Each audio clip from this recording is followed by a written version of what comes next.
Hello everyone, welcome back to the channel Vernac Language Classes. How are you all? I am fine over here.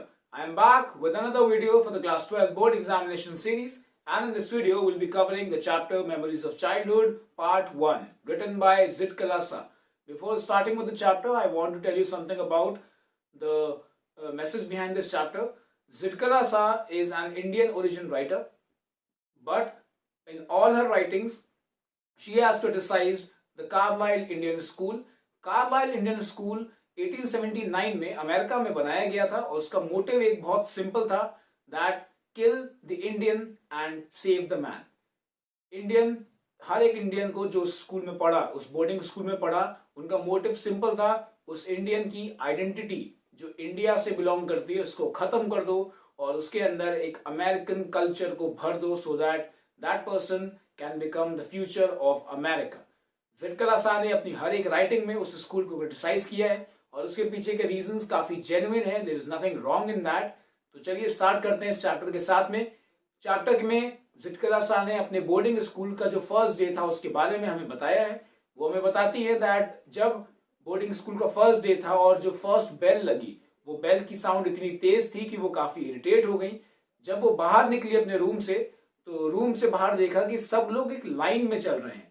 उनके पास में एक blanket थी जो उन्होंने ओढ़ी हुई थी, वो ब्लैंकेट उनसे छीन ली गई और ब्लैंकेट छीनने के बाद में उनको लगा कि यार अब मैं अपने घर पे तो हूं नहीं, ना ही मेरी मदर मेरे पास में है, ना मेरा घर है यहाँ पे, तो मैं अपने सारे इमोशंस और अपनी सारी जो कंफर्ट था मुझे उसको अब छोड़ना ही पड़ेगा। She was very sad. वो वॉक कर रहे थे, सामने से कुछ लड़के भी आ रहे थे, तो उन लड़कों को देख के भी वो समझ गई कि जितना ऑकवर्ड ये फील कर रहे हैं उतना ही ऑकवर्ड मैं भी फील कर रही हूँ। और यही सिचुएशन वहां पे हर एक लड़की की थी।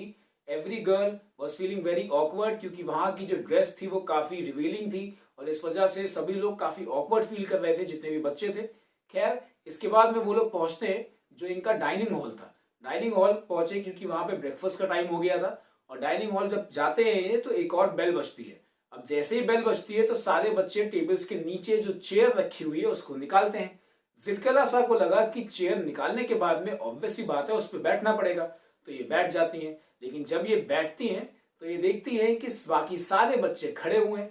इनको बहुत एम्बैरेसमेंट होता है, बहुत शर्म आती है और जब ये धीरे से वापस खड़ी हो रही होती हैं तभी और एक बेल लग जाती है और सारे बच्चे बैठ जाते हैं, तो फिर ये भी बैठ जाती हैं।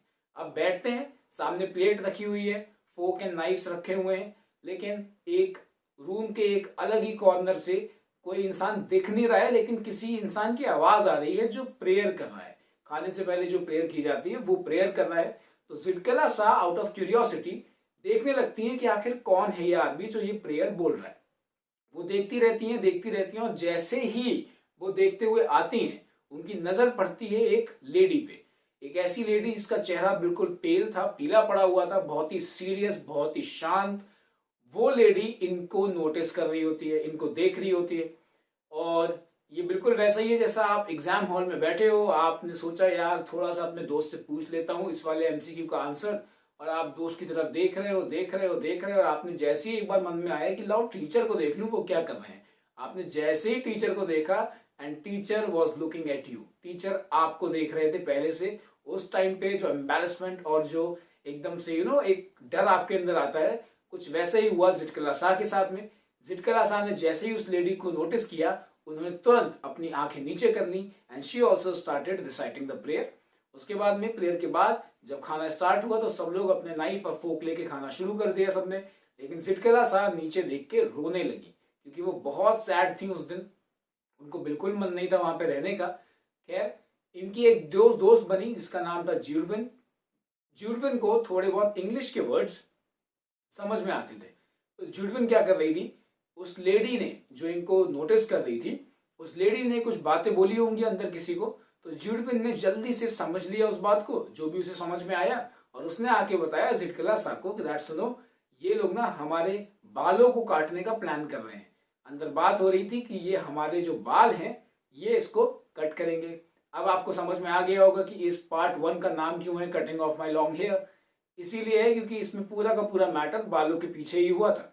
तो जैसे ही ज़िटकलासा को ये बात सुनाई देती है, समझ में आती है, वो कहती है कि अरे मेरे कल्चर में तो बालों को काटना बहुत अशुभ माना जाता है, ये बहुत बैड साइन है। क्योंकि हमारे यहाँ बाल सिर्फ उनके काटे जाते हैं जो या तो बहुत डरपोक होते हैं या फिर जब कोई डेथ वगैरह होती है उस टाइम पे बाल कटते हैं लोगों के, वरना बाल नहीं कटते हैं। और उन्होंने ठान ली कि वो इस बात से अग्री नहीं करेंगी, वो बाल नहीं कटवाएंगी। लेकिन ज्यूडविन बोलती है देखो यार, ये लोग हमसे बहुत ज्यादा स्ट्रांग हैं, इनके पास में अथॉरिटी है, पावर है, हम इनके सामने कुछ नहीं कर सकते, तो मान जाओ ये बात। अब ज्यूडविन तो मान गई, लेकिन जिटकला सा जिद्दी थी, वो नहीं मानी, उनको गिव अप नहीं करना था। उन्होंने जैसे ही उनको मौका मिला वो स्टेयर से सीधे ऊपर की फ्लोर्स की तरफ भाग गई। अब वहां जाके एक रूम में जाती हैं, रूम का डिस्क्रिप्शन भी दिया हुआ है, वहां पे 3 बेड्स हैं, वहां पे व्हाइट कलर के कर्टेन्स हैं, कर्टेन्स भी इतने हैवी हैं कि उसके आर पार लाइट बिल्कुल भी नहीं जा रही। वो क्या करती हैं, वो सबसे कॉर्नर वाले बेड के नीचे जाके छुप जाती हैं, इस उम्मीद में कि यहाँ पे उन्हें कोई ढूंढ नहीं पाएगा। लेकिन उन्हें पता ये भी था कि सभी लोग उनको ढूंढ रहे हैं, साथ ही साथ उनकी दोस्त भी उनको ढूंढ रही है, ज्यूडविन। और जैसे जैसे उनको कुछ आवाजें आती हैं अपने पास में आते हुए, उस रूम में आते हुए, वो और डरने लगती हैं। वो आवाजें उनके रूम में एंटर करती हैं, वो लड़कियां उनके रूम में एंटर करती हैं, आके अलमीरा के पीछे, ट्रंक्स के पीछे, सब जगह देखा जा रहा है, कर्टेन्स को हटा दिया गया है। और जब उनको लगता है कि यार कहीं ये मेरे पास ना पहुंच जाए, तभी कोई एक उनमें से नीचे देखता है बेड के, और वहां होती है जिटकलासा। वहां से उनको ड्रैग करके ले जाने की कोशिश की जाती है, लेकिन जिटकलासा, जैसे कि मैंने कहा, बहुत जिद्दी थी, वो रेजिस्ट करती हैं, वो नाखून मारती हैं, नेल्स मारती हैं, स्क्रैच करती हैं, किक करती हैं, ताकि उनको ले ना जा पाए कोई भी। बट कहाँ चलती थी उनकी, इतना तो नहीं होने वाला था। खैर, उनको नीचे लेके गए, एक चेयर पे बिठाया और बिना पूछे बिना रुके उनके बालों को काटना शुरू कर दिया। और उस पॉइंट पे जिटकलासा थोड़ा सा टूट गई, शी ब्रोक डाउन, क्योंकि उस टाइम पे उनकी हिम्मत ने जवाब दे दिया था। जब उनके बाल कट रहे थे तो उनके बालों के कटने के साथ में उनकी हिम्मत और उनकी जो करेज थी वो भी कम होती जा रही थी। वो बता रही हैं हमें, जब उनके नेक के पास में उन्हें सीजर की वो साउंड फील हो रही थी, उस टाइम पे शी वॉज ब्रेकिंग इनसाइड। उनके अंदर से उनका दिल टूट रहा था इस चीज को देख के कि उनके ऊपर कितना टॉर्चर हो रहा है, जबरदस्ती उनके बाल काटे जा रहे हैं जो वो नहीं चाहती थी। इसके बाद में जब उनके बाल काट दिए गए तो शी सैट देयर क्राइंग। उसके बाद वो अपने रूम में रो रही थी बैठ के, और कोई भी उनके पास में उनको कंसोल करने या उनको समझाने या उनसे बात करने नहीं आया। उस टाइम पे उनको और ज़्यादा बुरा लगा दैट मैं अपने घर, अपनी माँ से इतना दूर हो गई हूँ कि अब मेरे पास कोई मेरा दुख बांटने के लिए भी नहीं है, मैं किसी से अपना दुख नहीं बांट सकती। I can not cry in front of someone, कोई यहाँ पे नहीं है जो मेरा ध्यान रखे। And that is why she got so broken, because she was feeling very lonely.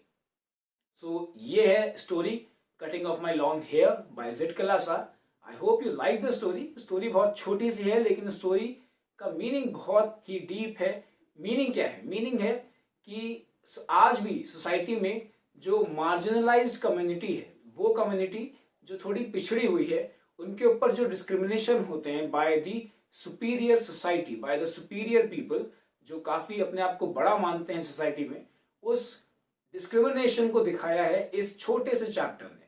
Cutting of my long hair is a story about the discrimination that were put on the marginalized communities by the Americans. America ने जिस तरह से जिटकलासा और उनकी जैसी कई सारे लोगों को, चाहे वो लड़का हो या लड़की, जिस तरह अपना कल्चर थोपने की कोशिश करी है उन लोगों पे, by killing their true identity, by killing the Indian in them, उसको क्रिटिसाइज किया है जिटकलासा ने यहाँ पे। एंड शायद से ये उनकी हिम्मत और उनका नेवर गिवन अप वाला जो एटीट्यूड था, यही रीजन है कि आज आप अपने 12th के टेक्स्ट बुक में उनका लिखा हुआ एक चैप्टर पढ़ रहे हो। बहुत बड़ी बात है कि एक ऐसी लड़की जिस पे इतना अत्याचार हुआ, कितना कुछ उन्होंने टॉलरेट किया, but only because of that one quality of never giving up, you are reading one of her writings today in your textbook. That's it for this story. I hope you like the story. और अगर जिटकलासा को लेके आपके मन में respect I है तो please write down in the comment section and पता चलने दो मुझे भी that yes you really respect such women of such courage and bravery. Don't forget to like the video, share the video with your friends, and subscribe to the channel if you haven't, for more such content, क्योंकि 12th की preparation तो शुरू हो रखी है, डरेंगे तो हम है नहीं, हमें स्कोर करना है 80 out of 80 and that is our target and we are going on with it. Thank you for watching. I'll see you in another video. Till then, take care and bye bye.